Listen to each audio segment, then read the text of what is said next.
Hello guys, நம்மளுக்கு SBI results வந்திருக்கு. So result வந்து சில இடங்களில் விசாரித்து சில விஷயங்கள் சொல்லிட்டு போகலாம் அப்படின்னு வந்தேன்.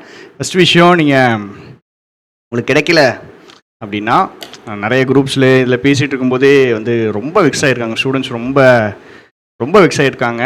புரியுது. ஏன்னா ரொம்ப எக்ஸ்பெக்டேஷன் நிறைய பேர் வச்சுருப்பாங்க. லாஸ்ட் இயரில் நிறைய மெயின்ஸ் போட்டு அதுக்கப்புறம் இந்த மெயின்ஸுங்கும் போது நல்ல எக்ஸ்பீரியன்ஸோட மற்ற மெயின்ஸ் எல்லாம் டேக்கிள் பண்ணிவிட்டு இதுக்கு வந்துட்டு ட்ரை பண்ணியிருப்பாங்க. பட் கிடைக்கலங்கும் போது ரொம்ப டிசப்பாயிண்டிங்காக தான் இருக்கும். கண்டிப்பாக வலிக்கணுங்க. ஏன்னா கஷ்டப்பட்டு படித்தாதாங்க அது வலிக்கும். ஸோ உங்களுக்கு வலிக்குது அப்படின்னா நீங்கள் கஷ்டப்பட்டு படிச்சிருக்கீங்க, அதனால தான் உங்களுக்கு வலிக்குது. சரிங்களா? எந்த முடிவுனாலும் தயவு செஞ்சு இன்றைக்கி எடுக்காதீங்க.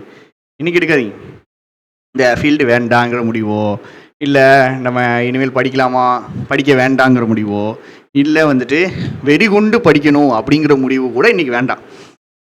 கொஞ்சம் ரெஸ்ட் விடுங்க, ரிலாக்ஸ் பண்ணுங்கள்.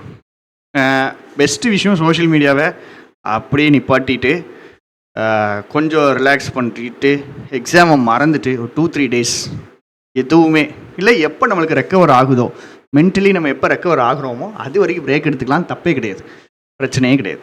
சரிங்களா? ஏன்னா ரொம்ப டாக்ஸிக்காக இருக்கும், அது ரொம்ப கஷ்டமாக இருக்கும். நாளைக்கே உட்காந்து புக்கெல்லாம் எடுக்க முடியாது, ப்ராக்டிக்கலாக பாசிபிள் கிடையாது, யாரும் எடுக்கவும் மாட்டாங்க. சரியா? ஸோ வலிக்கும், பெயின் இருக்க தான் செய்யும். பட் இது டெம்பரரி தான். அந்த பெயின் இருக்கிற வரைக்கும் ஒரு பிரேக் எடுத்துக்கிடுங்க. ரொம்ப டாக்ஸிக்காக உங்களை போட்டு புஷ் பண்ணாதீங்க. ஒரு 1 வீக் 10 டேஸ் கூட பிரேக் எடுத்துக்கங்க, பிரச்சனை கிடையாது.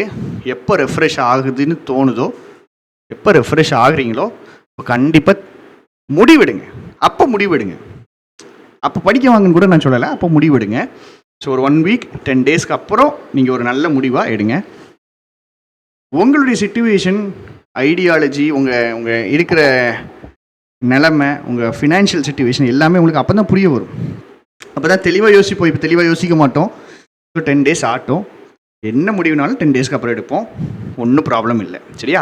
ஸோ நான் கேதர் பண்ண வரைக்கும் சில சின்ன விஷயங்கள், நிறைய கன்ஃபியூஷன் இருக்குது. உண்மையில் வேகன்சி குறைச்சிருக்காங்கன்னு தான் எனக்கு தோணுது.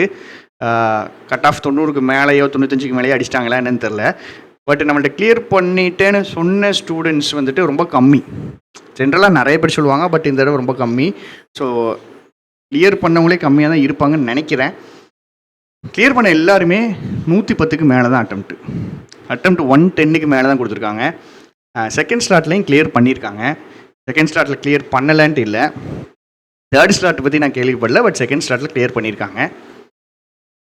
ஸோ இருக்கிறாங்க, ரொம்ப அதிகமாக அட்டம்ப்ட் போட்டவங்க தான் கிளியர் பண்ண மாதிரி எனக்கு தெரியுது. 110 சரியான பயங்கரமான அட்டம்ப்ட்டு.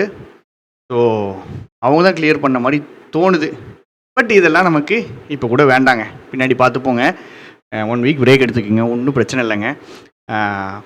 தயவு செஞ்சு பக்கத்தில் கொண்டு போய் நீ பாஸ் ஆகிட்டியான்னு கேட்காதீங்க, எவன்ட்டையுமே கேட்காதீங்க. அவங்க கூட படிக்கிறவங்களாக இருக்கட்டும், ஆஃப்லைனில் இல்லை ஆன்லைனில் படிக்கிறவனாக இருக்கட்டும், தயவு செஞ்சு யார்ட்டையும் கேட்காதீங்க. கிளியர் பண்ணிட்டீங்கன்னாலும் கேட்காதீங்க. கிளியர் பண்ண எல்லாத்தையுமே நான் ரெக்வெஸ்ட் பண்ணுறது, தயவு செஞ்சு நீங்கள் கிளியர் பண்ணதுக்கு யாருக்காவது நன்றி சொல்லணும், ஏதாவது ஒன்று நல்லது பண்ணணும், நான் கிளியர் பண்ணதுக்கு ஏதாவது சந்தோஷத்தை கொண்டாடணும்னு நினச்சிங்கன்னா ஒரு 4 பேருக்கு ஃபீஸ் கட்டுங்க, ஒரு 10 பேருக்கு ஐடி வாங்கி கொடுங்க, ஏதாவது பண்ணுங்கள். ஸோ நம்மளுடைய சேனல் சார்பாக நம்ம வந்துட்டு 40 பேருக்கு இப்போது ஐடி கொடுக்க போகிறோம். சரியா? ஏற்கனவே நிறைய பேர் ஃபில் பண்ணி கொடுத்துருக்காங்க. ஸோ அந்த லிஸ்ட்டு கூட சேர்த்து இது கீழே ஒரு கூகுள் டாக்குமெண்ட் வைக்கிறேன். உங்களுக்கு ப்ராக்டிஸ் மார்க் ஐடி வேணும், ஃப்ரீயாக வேணும் அப்படின்னா அதில் இருக்க டீட்டெயில்ஸ் மட்டும் ஃபில் பண்ணுங்கள். டீம்லேருந்து காண்டாக்ட் பண்ணி 2-3 டேஸில் உங்களுக்கு ஐடி கொடுத்துருவாங்க. ஸோ உங்களுக்கு ஒரு பூஸ்ட் மாதிரி இருக்கும். சரிங்களாங்க? அவ்வளோதான் சொல்லணும்னு நினச்சேன். Thank you, tata. பார்த்துக்கலாம், என்னாலும் பார்த்துக்கலாம். இப்போ இல்லை, எந்த முடிவுனாலும் இப்போ இல்லை. 10 டேஸ் போட்டும். புலம்பலாம், தப்பு கிடையாது. அழலாம், அது கூட தப்பு கிடையாது. ஆனால் முடிவு மட்டும் இப்போது எடுக்கக்கூடாது. பக்கத்தில் யார்ட்டையும் போயிட்டு ரிசல்ட்டு கேட்காதீங்க. பேரண்ட்ஸுக்கு இந்த ரிசல்ட் வந்திருக்குன்னு தெரியாது, ரிசல்ட் வந்துட்டுன்னு பேரண்ட்ஸுக்கு தெரியாது. ஸோ இஃப் பாசிபிள் சொல்லாதீங்க. இஃப் பாசிபிள் நம்ம நல்லதுக்கும் சரி, அவங்க நல்லதுக்கு எல்லாத்துக்கும் சேர்த்த சொல்கிறேன், சொல்லாதீங்க. நீங்கள் ஒரு ப்ராப்பர் மென்டல் ஸ்டேட்டுக்கு வந்துடுவீங்க தெரியுமா, அதுக்கப்புறம் சொல்லுங்கள். ஏன்னா நம்மளுக்கு மிகப்பெரிய பிரச்சனையே வந்துட்டு ரிசல்ட் நம்ம தாங்கிறத தாண்டி அம்மா அப்பாட்ட சொன்னால் அவங்கள்ட்ட சொன்னால் அவங்க எப்படி ரியாக்ட் பண்ணுவாங்க அப்படிங்கிறத நம்மளுக்கு இருக்கிற மிகப்பெரிய ஒரு பயமாக இருக்கும். உண்மையிலே நான் சொல்கிறேன், அதாவது திட்டாங்கன்னா கூட மனசு ஆறிடும் பார்த்துக்கிடுங்க. 2 நாள் வலிக்கும், இவரும் மனசு ஆறிடும். ஆனால் பரவாயில்ல அடுத்தது படின்னு சொல்லிட்டாங்கன்னா நம்மளுக்கு மனசே கேட்காது, ரொம்ப வலிக்கும். இந்த ஃபீல்டு ரொம்ப டாக்ஸிக்காக இருக்குது. உண்மைதான். இந்த ஃபீல்டு ரொம்ப டாக்ஸிக்காக இருக்குதான். அதுக்காக இங்கேருந்து அச்சீவ் பண்ண முடியாதுன்னு கிடையாது. இங்கேருந்து அச்சீவ் பண்ணலாம், இங்கேருந்து கண்டிப்பாக அச்சீவ் பண்ணலாம். பட்டு எந்த முடிவும் இப்போ வேண்டாம்.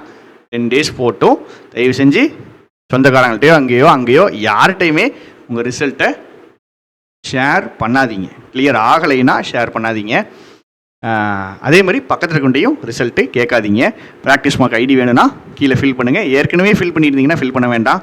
புதுசாக நான் பழைய இதையெல்லாம் ஃபில் பண்ணலை அப்படின்னா நீங்கள் இதில் ஃபில் பண்ணலாம். Thank you, tata, bye by.